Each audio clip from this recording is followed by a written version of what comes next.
Hello and welcome back to my channel. I have a fun little easy project to share with you today. I just love this little project. It's something simple. I just love the way that it looks in a Christmas tree, or you could use this all year round. It does not even have to be for Christmas. But when I was doing the project, it reminded me of when my mom used to make a huge bowl of popcorn. And my sister and I would sit down and we would string popcorn to put on the Christmas tree. This reminded me of that so much, because if you're not delicate enough, these will break. Just like popcorn. I remember back in the day, we would feed it to our dog, or we would eat it when they would break as you were stringing them along. So anyway, I didn't think it would bring back those memories, but it's just like that. So I will link everything that I'm using here, and I'll show you a couple things that I kind of learned along the way as well. So first of all, if you have seen, I share a lot of air dry clay projects because it's just simple. You don't need any fancy, you don't need to make any clay. This air dry clay works perfect.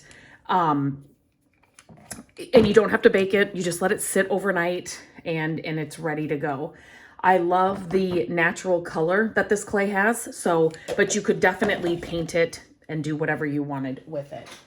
Now, I'm going to just share this. I kind of made some extras so you can kind of see what I did. So I really wanted a dainty garland. So I wanted these stars small. Obviously, you could use little gingerbread men, little Christmas trees, candy canes, whatever little cookie cutters you have. Use what you have.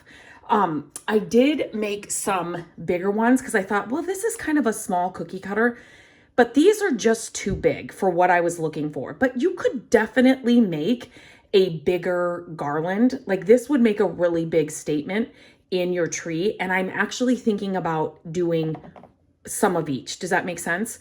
But for this video, I'm just going to do the smaller one, but I wanted to show you what the bigger one, what it looks like. So you could definitely use that. I could even just put these on some Christmas trees, put some, ribbon through here, tie a bow right in the middle, and then make them name tags as well. But anyway, for this one, I'm going to kind of give you a size reference. So this set of stars came with 3, and this tiny one is the one that I am using. So again, there's no right or wrong way to do this. It just depends on how you want it to look. So again, when you're using air dry clay, you want to make sure that you roll it out thick. So can you see that? Anything thinner, you're gonna break. And I think I broke like 3 of these as I was stringing it on.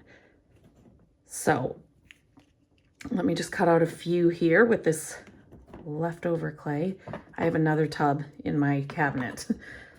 I love this stuff. It's just, especially around the holidays when I'm doing different projects and stuff. So with stars, especially this stars come in all kind of designs. You want to make sure, unless you're going for a starfish, flatten them out, because sometimes they'll curl up and this one kind of does. If you can see, that kind of looks like a starfish, but once it's in the tree or wherever you're putting it, it won't. And then basically your whole size is going to depend on the size of star you have. So this, no, it was actually something bigger I used. I can't remember what I used, but I am just using the tip of this pencil. And I want to make 2 holes in the middle of the stars. And you want to do this obviously before it dries, because I want the string to come up one side, over through the other side. So then I'm just going to put this away for now so it doesn't dry out. So then you let them sit overnight. So you make a bunch of them, obviously, and you let them sit overnight. And then what you're going to do is, I'm using baker's twine for the string. And I have learned the hardest part about this project is you do not want your string to get tangled up. So just keep your string straight. Yeah, I just got to flip those around. So I just go up and then down.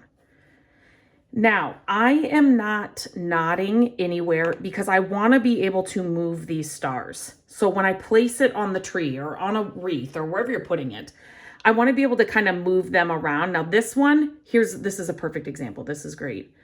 See how close I have it to the edge? Don't do that. You want to, and I don't know why I had them this way. Maybe it was this way. This, depending on, again, how big your needle is, don't break. Oh, that one didn't break. That could break because it's so close to the edge. So just keep them more in the center. I kind of have a big needle too, so that makes a difference.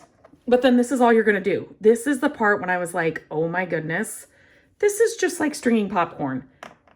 And I miss that. Like back in the day, those were the kinds of things we did. We had tinsel, popcorn, nothing fancy.